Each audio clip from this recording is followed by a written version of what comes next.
सुधार करें। चंद्रशेखर जी। धन्यवाद सभापति जी। सदन के सभी सम्मानित सदस्यों और भारत के 140 करोड़ से ज्यादा मेहनतकश भाइयों बहनों को मेरा जय भीम। जिनके खून पसीने की कमाई से सरकार चलती है, यह 25-26 के पूरक अनुदान मांग का पहला बैच सरकार की घोर नाकामी का जीता जागता सबूत।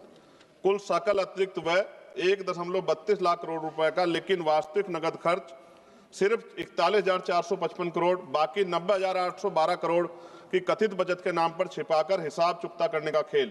फरवरी को मुख्य बजट असत्य और खोखला साबित हो गया। बड़े बड़े वादे किए थे, अब इमरजेंसी में अतिरिक्त पैसे मांग रहे हैं। यह कोई मामूली गलती नहीं बल्कि सुनियोजित लूट और जनता के साथ विश्वासघात है। हम जोरदार मांग करते हैं कि शून्य आधारित बजटिंग तुरंत लागू करो, सीएजी से स्वतंत्र और सख्त जांच करवाओ। सरकार को अपने अंदर झांकना चाहिए और अपने इन कार्यों पर लज्जा आनी चाहिए।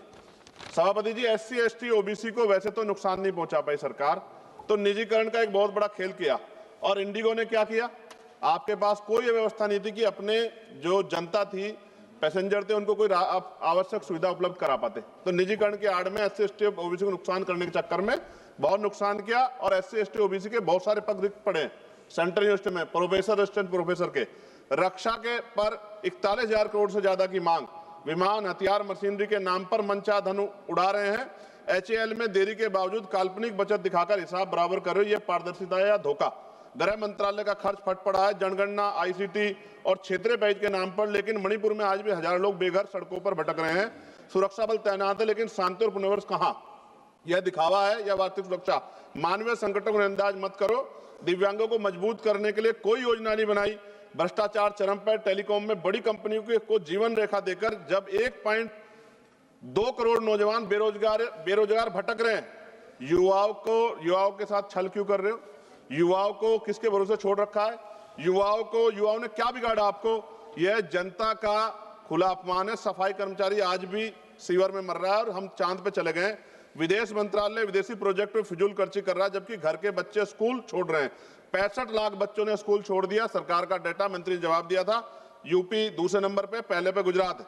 स्वास्थ्य सेवाएं लाचार है। विकलांगों को मामूली मदद, संस्कृति विरासत सड़ रही है। सभापति जी, क्षेत्रीय असमानता बढ़ा रहे हो। कुछ यूटीज को फोकस करके गांव कस्बों को बुला दे, जबकि भारत गांव में निवास करता है। माननीय सभापति जी, यह दस्तावेज देश की अर्थव्यवस्था गहरा आघात है। हम इसे पूरी ताकत से खारिज करते हैं।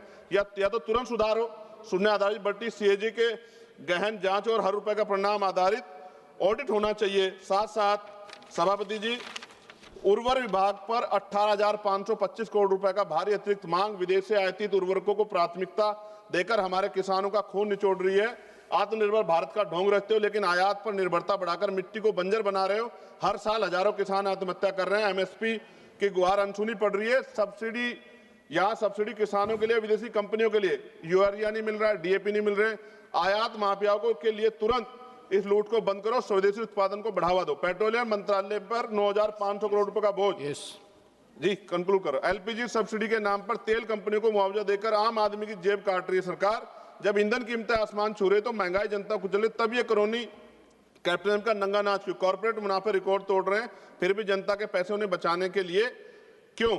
युवा आंदोलन कर रहा है, आज इलाहाबाद में आंदोलन चल रहा है। सभापति जी, पर 2-3 दिन पहले मैं एक विषय पर बोल रहा था, समय कम था तो अपनी बात नहीं पूरी रख पाया, लेकिन अपमान से हम लोग हारे नहीं। सभापति जी, आप तो सिंगल मेंबर हैं, खुद ही इस बात को समझते हैं। तो मैंने यहां जाके मेरे साथियों ने कहा कि आपको कम समय दिया। मैंने कहा भाई वहां संख्या आधारित है, हम लोग संख्या बढ़ाएंगे, हम लोग मेहनत करेंगे, संख्या बढ़ाएंगे। और मैं आपसे आग्रह करता हूं, हमारी फाइनेंस मिनिस्टर बैठी है, एमपी लैड बढ़ाया जाए। 5 करोड़ में विकास नहीं हो रहा है सर क्षेत्रों में, मैं आपको सच बता रहा हूं। सभापति जी खत्म कर रहा हूं, विकास नहीं हो रहा है 5 करोड़ में। दिल्ली में 10 करोड़। और जब तक नगीना का विकास नहीं होगा तो देश कैसे विकसित हो जाएगा? नगीना के लोगों के बारे में सोचो, रोजगार की व्यवस्था नहीं है। धन्यवाद सभापति जी। जय भीम, जय भारत, जय संविधान, जय मंडल, जय जोहार। और किसानों की जय, जवानों की जय। धन्यवाद। Thank you Shri Chandrashekhar. Now Mohammed Anifa. Sir, आपने मुझे बोलने का मौका दिया। सबसे पहले